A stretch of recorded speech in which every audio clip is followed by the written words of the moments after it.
Être réhabilité, être dédiabolisé, non merci, ça ne l'intéresse pas. En revanche, se taire et prendre sa retraite, ça aussi, il n'en veut pas. Le venin de la politique coule toujours dans son sang. Et même s'il a donné les clés du parti à sa fille il y a un an, il ne compte pas faire tapisserie dans la campagne à venir. Il a déjà prévu 7 déplacements sur le terrain en janvier, histoire de rassurer les militants de toujours, déboussolés parfois par cette marine trop moderne. Fière de papa ou embarrassée par papa, comme toutes les filles d'eux, Marine Le Pen doit osciller. Lui, il s'en moque. À 83 ans, Jean-Marie Le Pen est un papa décomplexé. Bonsoir. Bonsoir. Monsieur Le Pen, l'actualité de cette journée, elle se déroulait dans les Vosges, précisément dans le village de Domrémy, le village natal de Jeanne d'Arc, où Nicolas Sarkozy est allé lui rendre hommage. Ce sera demain à Paris. Est-ce qu'il est dans son rôle, Nicolas Sarkozy, lorsqu'il vante les mérites de Jeanne d'Arc ? Oui, disons qu'il y a une coïncidence avec la campagne électorale, puisque dans le fond, nous fêtons, la fête de Jeanne d'Arc le 1er mai tous les ans, tous les anniversaires en quelque sorte, et le président, lui, ne l'a fait qu'à l'occasion du 600e anniversaire. Mais tous les présidents de la République l'avaient fait avant lui, à l'exception, dit-on, de M. Pompidou, parce qu'il pouvait le faire aussi. Alors on va l'écouter, Nicolas Sarkozy. Il vous parle peut-être un petit peu, écoutez. Jeanne n'appartient à aucun parti, à aucune faction, à aucun clan. Jeanne, c'est la France, dans ce que la France a de plus singulier et dans ce que la France a de plus universel, car Jeanne est sans doute la Française la plus connue, la plus respectée, la plus aimée dans le monde entier. Elle n'a ni clan, ni parti politique, si je résume un petit peu. Il s'adresse clairement à vous, là. C'était pour vous, ce message. Mais nous n'avons jamais prétendu avoir l'exclusivité de Jeanne d'Arc. Le monopole de Jeanne d'Arc. Pas plus que de la Marseillaise, mais nous constatons que quand elle n'était pas honorée et quand on ne chantait pas la Marseillaise, le Front National était seul à le faire et que depuis, il a fait école. Écoutez, on peut s'en féliciter. La politique, c'est l'art de convaincre les autres. Dans ce domaine-là, il nous semble que nous sommes sur le bon chemin. Alors les cérémonies, les commémorations de Jeanne d'Arc, il y en a une à qui ça ne plaît pas du tout. Vous savez de qui je parle ? Écoutez-la. C'est la pucelle qui a bouté hors de France les Anglais. Et ce n'est pas le symbole que nous cherchons aujourd'hui. Moi, je porte, par exemple, l'espoir et l'idée que la place de la France, elle est dans l'Europe, avec les Allemands et avec les Anglais. Et aller chercher un symbole ultranationaliste dans la période de crise où nous sommes, il faut donc laisser ce symbole au Front National, ça ne fait pas sens. Symbole ultranationaliste, ça doit vous plaire, ça ? Vous êtes d'accord avec elle, non ? Non, Jeanne d'Arc n'est pas ultranationaliste.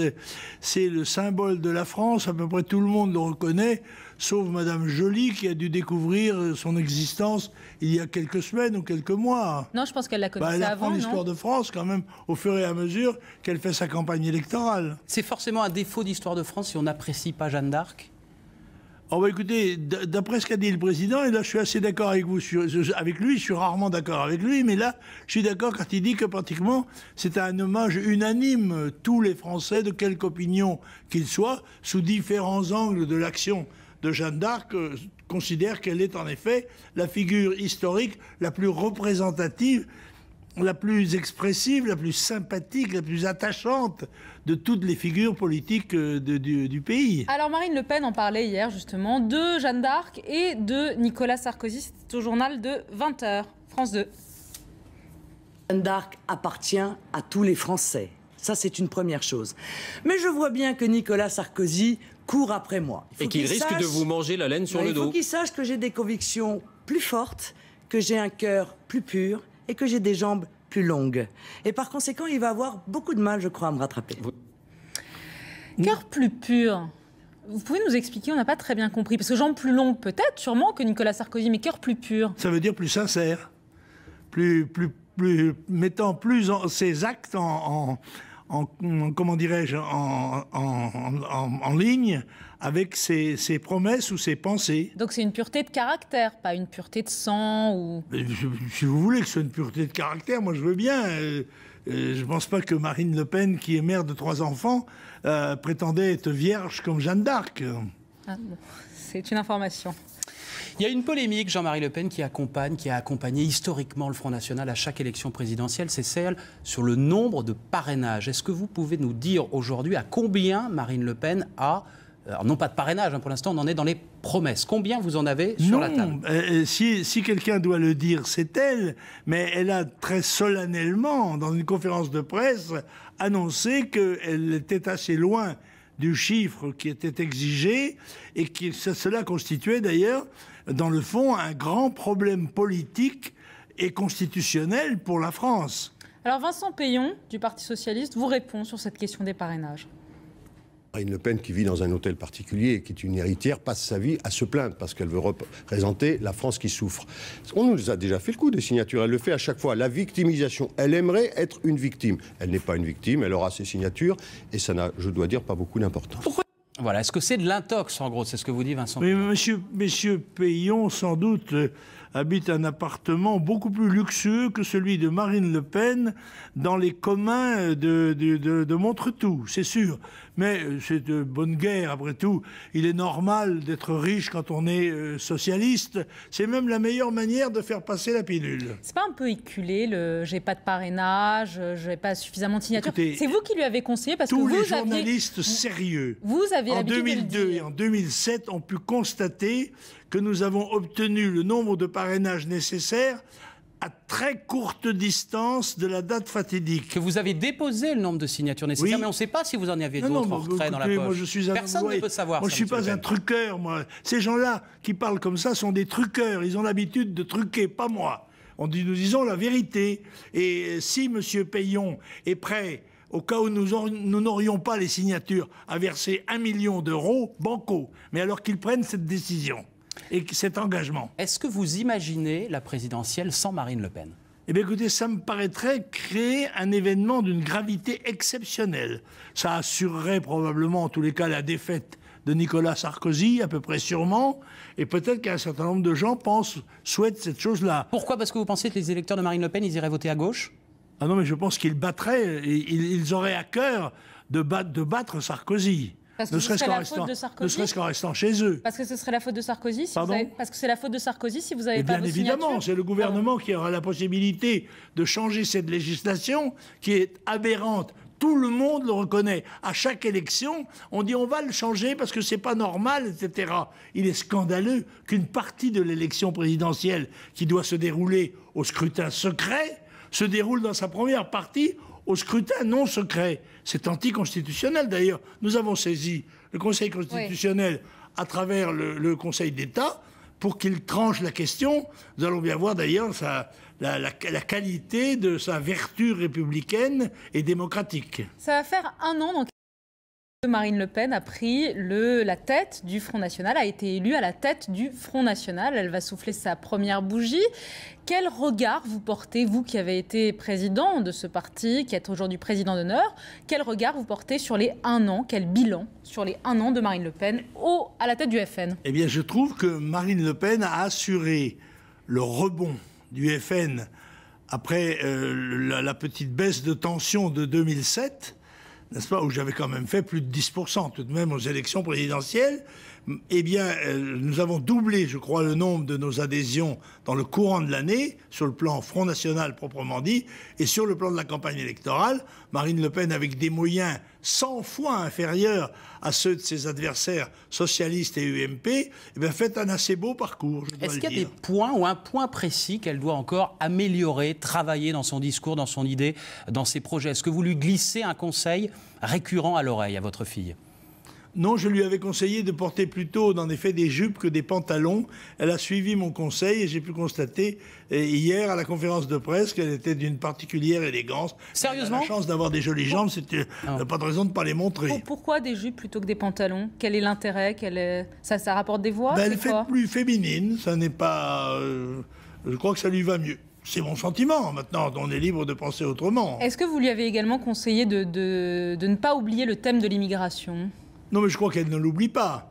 Mais il est certain qu'elle a fait surtout un effort particulièrement efficace, d'ailleurs, dans le domaine de la politique économique, sociale, financière, et que c'est un terrain sur lequel un certain nombre de gens prennent les mêmes positions que le Front National à partir du moment où on émet une opinion, ils sont d'accord. On a parlé de la priorité nationale, on a parlé de la production française, de la relocalisation, de la réindustrialisation. Tout le monde s'y met dans nos pas. Elle est meilleure que vous ou pas? Alors j'espère qu'elle sera meilleure, oui. Quand vous la voyez, vous vous dites c'est moi en meilleur, elle va aller encore plus loin? Je l'espère, mais elle est jeune et elle peut encore faire beaucoup de progrès. Et je suis sûr qu'elle a tout à fait les capacités d'être bien meilleure que moi. Il y a un mois, elle était à votre place, juste là, en pantalon. Malheureusement, elle ne vous avait pas écouté ce jour-là. Non, c'est pas grave. Écoutez... Comme ça ne se voit pas à la télévision chez vous, ça n'a pas beaucoup d'importance. Mais quand ça se voit, moi, je préfère qu'elle soit en jupe ou en robe. On a compris. Hein. Oui, écoutez comment elle a réagi quand Marc Fauvel, qui est à côté de moi, lui a dit que le Front National était un parti d'extrême droite. Monsieur, vous, arrêtez de parler de moi comme l'extrême droite, ou moi je vais vous dire que vous êtes aussi un journaliste d'extrême droite, parce que ça commence à m'agacer, ça. Bon, je ne suis pas l'extrême droite. C'est honteux aujourd'hui de définir quand on est au FN. Ça ne veut rien dire. Cela dit, dans la bataille sémantique, dans la bataille des formules et des mots, je note que quand on est d'extrême gauche, ça donne gauchiste. Quand on est d'extrême droite, ça donne extrémiste de droite. Ou frontiste. On ne dit pas les extrémistes de gauche quand on parle de l'extrême gauche. Autrement dit, c'est la bataille des mots. Le Front National... Vous savez d'ailleurs que la notion d'extrême gauche et d'extrême droite, ce sont des notions de géographie parlementaire. On est à l'extrême gauche quand on est à gauche de la gauche, et à l'extrême droite quand on est à droite de gauche de la droite. Pendant des années, c'était pas une insulte pour vous quand on disait que le Front National était un parti d'extrême droite. Vous ne repreniez pas les journalistes ou les gens. Pourquoi ça a changé ça ? Comme le concept est qualifié négativement par les médias et par le monde politique en général, je crois que ça n'est pas honnête de dire que le Front National est un parti d'extrême droite ou d'autres partis pourraient être qualifiés comme ça. Quelles sont les caractéristiques de l'extrême droite? Il faudrait les définir pour savoir si le Front National correspond à cette définition. Mais en l'occurrence, moi, ça ne me gêne pas personnellement. Voilà, ce sont les idées qui comptent. Les idées du Front National sont des idées qui sont hantées sur la nation, comme la forme la plus performante pour défendre la liberté, la sécurité, la prospérité, la culture, la langue d'un pays. Et nous n'avons pas honte d'être nationalistes. Voilà. Jean-Marie Le Pen, si vous le voulez bien, le triptyque, on vous propose 3 thèmes d'actualité. Vous choisissez celui que vous souhaitez commenter. Les salariés de Sifrance, d'abord à Calais, qui se divisent sur le projet de SCOP. Est-ce qu'une coopérative ouvrière, comme dans ce cas précis, ça peut être une des réponses à la crise? Deuxième thème, il assume totalement avoir mis du silicone industriel dans les implants mammaires PIP parce que c'était moins cher. Le président de l'entreprise varoise est sans regret. Est-ce que ça vous choque? Le foot, les médias, l'immobilier, les banlieues, le Qatar est partout. Est-ce que vous dites merci à l'émir du Qatar? Sifrance, les prothèses défectueuses ou la toute-puissance du Qatar? Jean-Marie Le Pen, quel choix vous faites? Oui, je veux bien prendre le second, si vous voulez, les le prothèses. Deuxième, parce qu'il y a un troisième, donc c'est le deuxième. Oui, je considère que c'est tout de même assez curieux que l'on ait mis tant de temps à s'apercevoir. Ça n'est pas la première fois.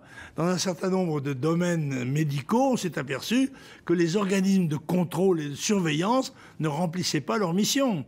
Et il est assez singulier de voir quand même un bonhomme qui a le courage d'avouer ouvertement, même avec un certain cynisme, qu'il a contourné la législation et la réglementation. Ben, je pense qu'il va subir tout à fait naturellement les sanctions que mérite une telle attitude. Mais il me semble que les organismes de contrôle devraient aussi eux-mêmes être impliqués alors qu'ils ne le sont jamais. Jean-Marie Le Pen, on va parler de l'actualité internationale de quelques instants. D'abord, 2 questions économiques qui sont particulièrement dans l'actualité. La France ira seule pour imposer sa taxe sur la transaction financière. La France n'attendra pas les autres, vient de dire à l'instant Nicolas Sarkozy. Tant pis pour Rome, tant pis pour Berlin. Est-ce qu'il faut y aller? Est-ce qu'il faut l'imposer aux autres, cette taxe Tobin? La France n'est pas en mesure d'imposer quoi que ce soit à qui que ce soit. On peut la faire en France. Bon, mais avec qui? Tout seul. Ah ben tout seul, il va essayer de la faire, mais je ne crois pas qu'il le fasse. Même M. Tobin n'est pas d'accord avec la taxe Tobin, qu'on a qualifiée ainsi, voilà. personnellement, je ne vois pas d'inconvénient à ce que l'on taxe comment dirais-je, les circuits financiers. Je ne crois pas que ça aura une grande efficacité. D'ailleurs, on sait très bien que nous sommes dans un monde de gouvernement des banques et des banquiers. On a pu voir que le nouveau président grec, le nouveau président italien, le président de la Banque centrale viennent tous de Goldman Sachs. Par conséquent, on sait que ce sont les banquiers qui gouvernent le monde, en tous les cas le nôtre. Une autre taxe, la TVA sociale. Est-ce que Nicolas Sarkozy est courageux d'imposer cette mesure manifestement impopulaire? Oui, mais il ne l'imposera pas. N'est-ce pas? C'est le principe de Cocteau, vous savez, ces choses nous dépassent, feignons d'en être les organisateurs. Alors, chaque fois qu'un gadget passe à portée de sa main, le président s'en empare comme d'un hochet, le secoue et fait semblant de mettre en œuvre des politiques salvatrices. Mais il est au pouvoir depuis 10 ans. Pendant 5 ans, il a été vice-premier ministre. Et pendant 5 ans, président de la République. Ça n'est pas maintenant qu'il faut qu'il nous explique comment il faut faire pour gérer le pays. Il a eu 9 ans et demi pour nous le démontrer. TVA sociale gadget? TVA sociale gadget? Comment? La TVA sociale sur le fond, c'est un gadget? La TVA sociale, c'est la TVA patronale, en fait. Puisque le but de la TVA sociale serait de faire payer à l'ensemble de nos concitoyens un allègement de charges, des charges patronales. Alors, Mais vous, au Front National, qui dites qu'il faut lutter contre la mondialisation, il faut se réarmer face à la Chine, à l'Inde, au Brésil. Tout à fait. Quand il y a un levier comme ça... Pour cela, il faut sortir de l'Europe de Bruxelles, en tous les cas, prendre nos distances avec une Europe de Bruxelles qui nous impose l'ouverture de nos frontières. Il faut rétablir nos frontières, les contrôles douaniers à nos frontières, de façon à pouvoir lutter contre la concurrence illégale, enfin, en tous les cas, sinon illégale, injuste, que nous font un certain nombre de pays qui, eux, n'hésitent pas à se protéger et à protéger leurs produits. 2 ou 3 questions internationales, si vous le voulez bien, et d'abord la Syrie. Nouvel attentat aujourd'hui à Damas, en plein cœur de la capitale syrienne, au moins 26 morts. Écoutez ce qu'en dit Alain Juppé, le patron. Pas de l'attentat, il parle des observateurs, pardon. Est-ce que vous soutenez toujours le régime de Bachar el-Assad? L'opposition l'accuse d'avoir lui-même fomenté cet attentat. Et comment avez-vous articulé votre question? Est-ce que je soutiens Est-ce que vous soutenez? À quel moment ai-je soutenu le gouvernement de Bachar el-Assad? Est-ce que vous condamnez? Moi, j'ai vu un certain nombre de gouvernements français soutenir Ben Ali, soutenir Moubarak, soutenir Kadhafi et soutenir le président Assad. Moi, je n'ai pas soutenu le président Assad. Est-ce que vous condamnez le président Assad, alors? Je ne condamne pas. Je ne me permets pas, quand on est la France, avec les difficultés qu'elle traverse, on commence par essayer de régler les problèmes de la France avant d'aller donner des conseils aux autres pays du monde. Mais vous souhaitez qu'il reste au pouvoir ou vous avez un avis quand même sur la Syrie, sur ce qui se passe? Si Assad quitte le pouvoir, ce sera la guerre civile en Syrie, la déstabilisation de cette région et probablement une avancée, comme en Irak, une avancée significative de l'Iran. Donc, pour reprendre ce que disait Marc Fauvel, vous soutenez le régime... On n'est pas loin du soutien. Vous dites c'est pas mes oignons, c'est pas à moi de m'ingérer là-dedans. Si on ne condamne pas, comme l'ensemble de la meute internationale, le président Assad, on est le soutien du président Assad, d'après vous? Il faut choisir, c'est vous, vous savez, c'est vous qui avez fait la guerre, il y a des moments où on doit choisir, non? Devant le dilemme de choisir. Est-ce qu'on doit pas choisir? Je dois choisir pour ou contre Assad. Moi, je choisis la France. Je ne choisis pas la Syrie. Je m'occupe de mes affaires prioritairement et je souhaite on ne déstabilise pas plus que ça ne l'est encore, car je note tout de même que partout où les franco-américains se sont mêlés de politique dans l'Afrique du Nord et dans le nord de ce continent, ce sont les islamistes qui sont arrivés au pouvoir. Alors, votre fille Marine, Jean-Marie Le Pen, qui rencontre l'ambassadeur d'Israël à New York, qui souhaite être invitée en Israël, à condition que les autorités l'invitent, elle a précisé sur notre plateau le dernier. Elle a dit cela? Elle a dit ça sur notre plateau. Est-ce que elle a dit qu'elle attendait l'invitation. Elle attendait l'invitation, qu'elle espérait l'invitation. Est-ce que vous la soutenez? Personnellement, je lui déconseillerais de se rendre en Israël parce que rien ne le justifie et qu'elle n'a pas une situation politique en France telle qu'elle puisse se permettre de faire ce genre de démarche. Qu'est-ce qui vous gêne? Parce qu'il y a une guerre là-bas, voyez-vous, une guerre qui implique un conflit assez violent entre Israël et les pays arabes, que nous avons malheureusement chez nous des millions de musulmans, et que je pense qu'on ne doit rien faire qui puisse gêner la stabilité de la France. Vous l'avez dit, oui, vous l'avez dit, ça. Vous lui avez dit, il ne faut pas aller en Israël? Je lui ai déconseillé d'y aller, oui, comme je lui ai déconseillé d'aller dans un certain nombre d'autres pays. Mais de manière générale, le rapprochement et les signes qu'elle montre à l'égard de l'électorat juif... Mais ça n'a rien à voir, ça. Bah, si. Parce que vous pensez que l'électorat juif est directement lié à Israël. Moi, je ne pense pas ça. Non, mais c'est ce que vous pensez. Non, je ne sais pas. C'était une autre question. Au-delà d'Israël, je vous pose la question, les signes envers l'électorat juif. Je pense que Marine souhaite que cesse la persécution du Front National par un certain nombre d'organisations juives, comme le CRIF ou organisations de ce type, qui ne sont absolument... persécution qui n'est absolument pas justifiée, mais qui sert peut-être à un certain nombre de gens à se faire valoir à l'égard de ceux qui les financent dans leurs activités.